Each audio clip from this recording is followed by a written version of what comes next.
మీ ఎలాంటి వ్యాపార ప్రకటనలకైనా వెంటనే మా ఛానల్ సంప్రదించండి. అందరికీ నమస్కారం. నేను శిరీష. ఈరోజు మనతో పాటు ఉన్నారు ప్రముఖ ఆధ్యాత్మికవేత్త, జ్యోతిష్య పండితులు శేషగిరిరావు గారు. గురుగారితో మాట్లాడదాం. గురుగారు నమస్కారం. గురుగారు, ముఖ్యంగా మనం ఇప్పుడు నక్షత్రాల సిరీస్ చేస్తున్నాం కాబట్టి ఇప్పుడు రేవతి నక్షత్రం వాళ్ళు ఎలా ఉంటారు, వాళ్ళ లక్షణాలు ఏంటి, వాళ్ళు ఎలాంటి జాగ్రత్తలు తీసుకోవాలంటారు? తప్పకుండా. రేవతి నక్షత్రం అనేది ఏంటంటే మేన్ రాశి అవుతుంది. సో మేన్ రాశిలో కూడా రేవతి 4 పాదాలు కూడా మేన్ రాశి. 1, 2, 3, 4 పాదాలు ఎవరు పుట్టినా కూడా మేన్ రాశి అవుతుంది. ఇది అసలు రేవతి నక్షత్రం వారు మరి అసలు ఎలా ఉంటారు ఏంటి అనేది చూసినప్పుడు ఏంటంటే, రేవతి నక్షత్రానికి అధిపతి బుధుడు. సో చాలా తెలివైన పిల్లలు. బుధుడు సాధారణంగా ఆధిపత్యం అనేది ఉంటుంది కాబట్టి కనుక ఈ బుధుడు నక్షత్రంలో మనకి ఏంటంటే ఆశ్లేష ఒకటి, జ్యేష్ఠ నక్షత్రం ఒకటి, రేవతి నక్షత్రం అనేది ఒకటి ఉంటుంది. అయితే ఆశ్లేష రేవతితో పోలిస్తే కొద్దిగా జ్యేష్ఠ నక్షత్రం వారి తెలివి తక్కువ ఉండటం అనేది, మూర్ఖత్వం కొద్దిగా ఎక్కువ ఉండటం అనేది ఉంటుంది. కానీ ఈ రెండు కొద్దిగా మొండి పట్టుదల ఉన్నప్పటికీ కూడా కొద్దిగా తెలివితేటలు కూడా ఎక్కువగానే ఉండే అవకాశాలు ఎక్కువ ఉంటాయి. సరే, ఈ రేవతి నక్షత్రం విషయానికి వచ్చేప్పటికి ఏంటంటే గురుడు ఆధిపత్యం వహిస్తాడు. మేన్ రాశి అంటే దానికి గురుడు ఆధిపత్యం. ఈ నక్షత్రానికి అధిపతి బుధుడు. సో గురుడు బుధుడు ఇద్దరు కూడా మంచి తెలివైన వాళ్ళు కనుక అలా చురుకుగా ఉండటం అనేది జరుగుతుంది చిన్నప్పటి నుంచి కూడా వీళ్ళు. సో బాగానే రాణింపు అనేది కూడా ఉంటుంది. తర్వాత వీళ్ళు ఏదైనప్పటికీ కూడా అల్లరి కూడా మితంగా చేయటం అనేది ఉంటుంది. భయపెట్టే అంత అల్లరి రేవతి నక్షత్రంలో ఎక్కువగా చూడడం, చాలా రేర్ కాంబినేషన్స్ లో చూడటం అనేది ఉంటుంది తప్ప కొద్దిగా అల్లరి ఉన్నా కూడా భయం కూడా అలానే ఉంటుంది. అంటే ఇప్పుడు సపోజ్ బీభత్సమైన అల్లరి చేసిన ఆగు అంటే ఆగిపోతారు. సో అంటే అంత మళ్ళీ కంట్రోల్ స్థితికి వచ్చేస్తారు. సో అందుకని భయం ఉంది కాబట్టి బాధ ఉండదు. భయం లేకుండా విచ్చలవిడితనం ఉన్నప్పుడు మాత్రమే బాధ వస్తుంది. కానీ కొంత భయం కూడా ఈ రేవతి నక్షత్రంలో ఉండటం అనేది ఉంటుంది. కాకపోతే రేవతి నక్షత్రం పిల్లలకు కూడా కొద్దిగా ముందు వాళ్ళనే చెప్పాలి. సో వాళ్ళే మళ్ళీ వీళ్ళు కూడా మారాల్సిన తత్వం ఉన్న రాశిలో వీళ్ళు కూడా ఒకటి. సో కొద్దిగా ఏదైనా సరే వాటి జీవితంలో వదిలేశారు అంటే కనుక దాని జోలికి అంత తొందరగా వెళ్ళరు. అంటే రెండు వాళ్ళ చేతిలోనే ఉంటాయి, మంచి చెడు అనేది. రేపటి నుంచి ఇంకా నేను పలానా వాడితో స్నేహం చేయకూడదు అనుకుంటే స్నేహం చేయకూడనంత పట్టుదల వీళ్ళకుంటుంది. సో అందుకని ఏదైనప్పటికీ కూడా అటాచ్మెంట్ ఆర్ డిటాచ్మెంట్ రెండు కూడా వీళ్ళకి చాలా తేలిగ్గానే రావటం అనేది ఉంటుంది. కనుక అది కొంతవరకు జీవితంలో ఒక్కోసారి అది మనకి బలంగా కూడా కొన్ని సందర్భాల్లో ఉపయోగపడవచ్చు. గురువు గారు, ముఖ్యంగా ఈ నక్షత్రంలో ఉన్న విద్యార్థులు ఎలా ఉంటుంది, వాళ్ళ భవిష్యత్తు, ఎలాంటి చదువులు చదివితే వాళ్ళకి ఇంకా మెరుగైన ఫలితాలు ఉంటాయంట? అయితే సాధారణంగా ఏంటంటే రేవతి మొత్తం ఏదైతే పుట్టామో అది 17 ఏళ్ళు.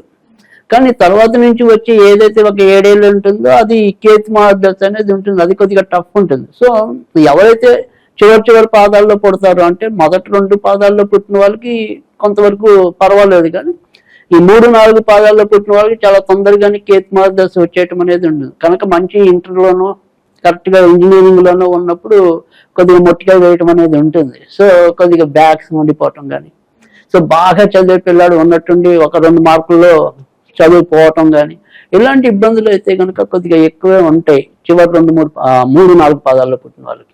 కనుక ఏదైనప్పటికీ కూడా చదువు విషయంలో కొంతవరకు జాగ్రత్తగా ఉండటం అనేది మంచిది. అయితే మెడికల్ వీళ్ళకి కూడా బాగా ఉపయోగపడుతుంది. ఎందుకంటే తర్వాత అంతా కూడా చాలా చక్కటి మహాదశ, శుక్ర మహాదశ అనేది ఉంటుంది. సో కనుక ఏదైనా అవకాశం ఉంటే, ఇంట్రెస్ట్ ఉంటే బైపీసీ తీసుకోవటమే చాలా ఎక్కువ మంచి ఫలితాలు. సరే, ఇవాళ దాంట్లోకి వచ్చేప్పటికి ఏంటంటే ఒకవేళ డైరెక్ట్గా మనం మెడికల్కి వెళ్ళకపోతే పారామెడికల్కి సంబంధించి చాలా ఉంటాయి.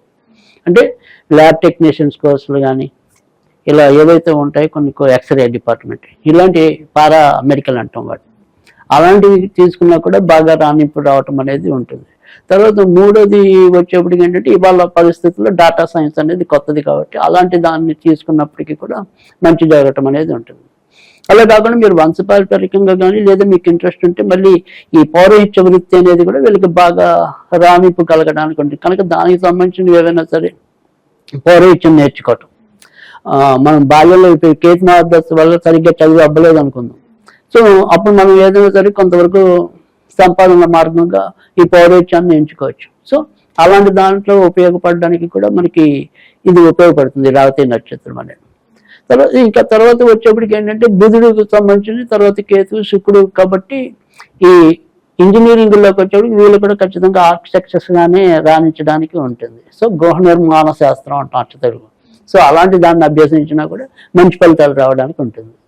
గురుగారు ముఖ్యంగా ఈ రేవతి నక్షత్రం వల్ల ఉద్యోగస్తులు వీళ్ళ జీవితం ఎలా ఉంటుందంటారు, ఎలాంటి జాగ్రత్తలు తీసుకోవాలంటారు? అయితే రేవతి నక్షత్రంలోకి వచ్చేప్పటికి ఏంటంటే ఇంచుమించు ఉద్యోగస్తులకి పెద్దగా చెప్పుకోదగిన ఇబ్బందులు వచ్చే అవకాశాలు తక్కువ ఉంటాయి. కాకపోతే ఏదైనప్పటికీ కూడా రేవతి నక్షత్రంలో వాళ్ళు ఇబ్బందులు పడటం అనేది జరిగితే 3వ పాదానికి 4వ పాదానికి కొద్దిగా ఎక్కువ ఇబ్బందులు ఉంటాయి. మనం ఇందాక కూడా చెప్పుకున్నాం, వాళ్ళకి తొందరగా కేతుమాదశ రావటం అనేది ఇదండి.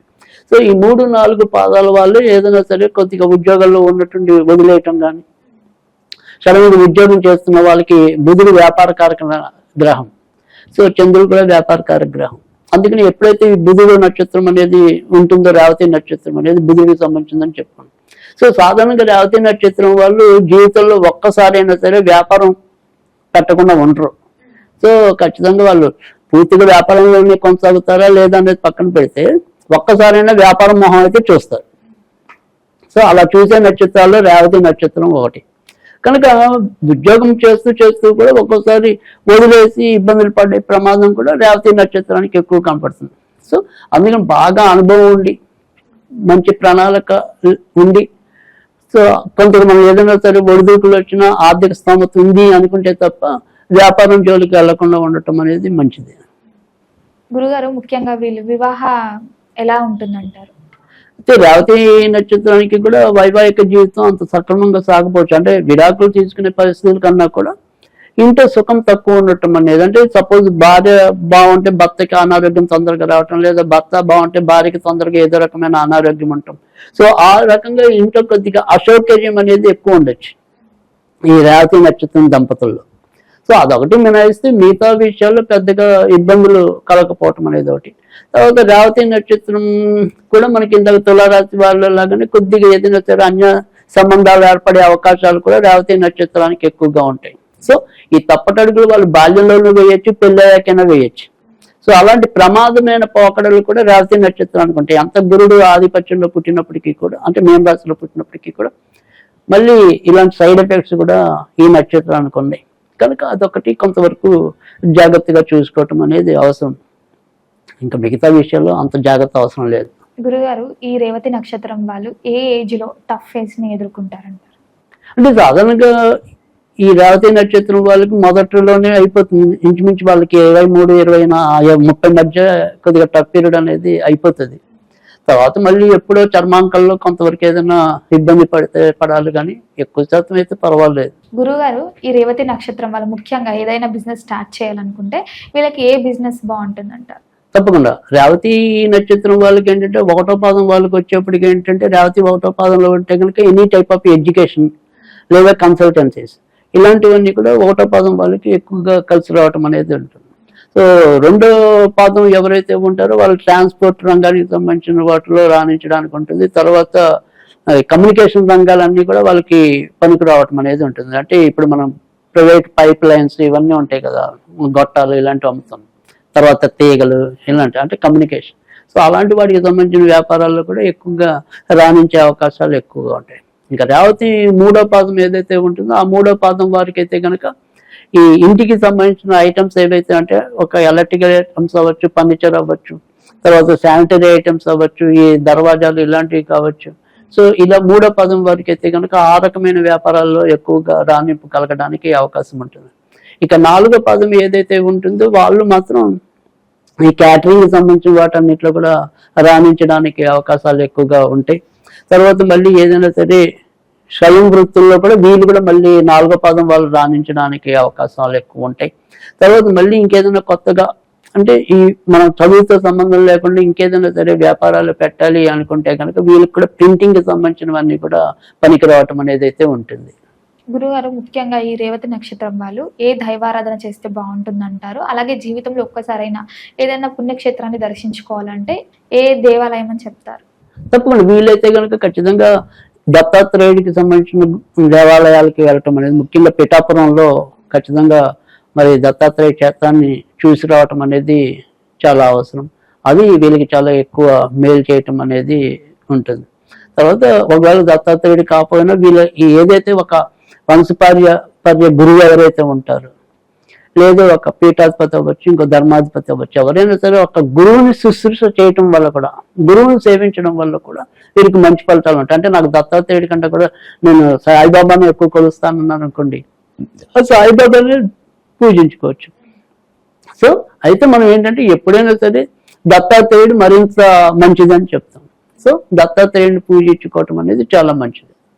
అలాగే దత్తాత్రేయుడు ఏదైతే చిన్న మంత్రం ఉంటుందో, ఓం ద్రాం దత్తాత్రేయాయ నమః, ఓం ద్రాం దత్తాత్రేయాయ నమః అనేది చదువుకున్నప్పుడు అది మంచి మంత్రం. గురుగారు, ముఖ్యంగా ఈ నక్షత్రం వాళ్ళు ఎలాంటి జాగ్రత్తలు తీసుకోవాలంటారు ఫ్యూచర్ మంచిగా ఉండడానికి? అంటే ఇందాక మనం చెప్పుకున్నాం, ఏదైనప్పటికీ కూడా ఉద్యోగం చేస్తూ ఒక మంచి ఉద్యోగంలో చిన్న చిన్న ఇబ్బందులు 1-2 సంవత్సరాలు ఉంటే కేసు మార్దశ వల్ల కానీ వేరే దాని వల్ల. సో ఆ 2 ఏళ్ళు తట్టుకుని నిలబడితే వీళ్ళకి ఒక మంచి భవిష్యత్తు రావటం అనేది ఉంటుంది.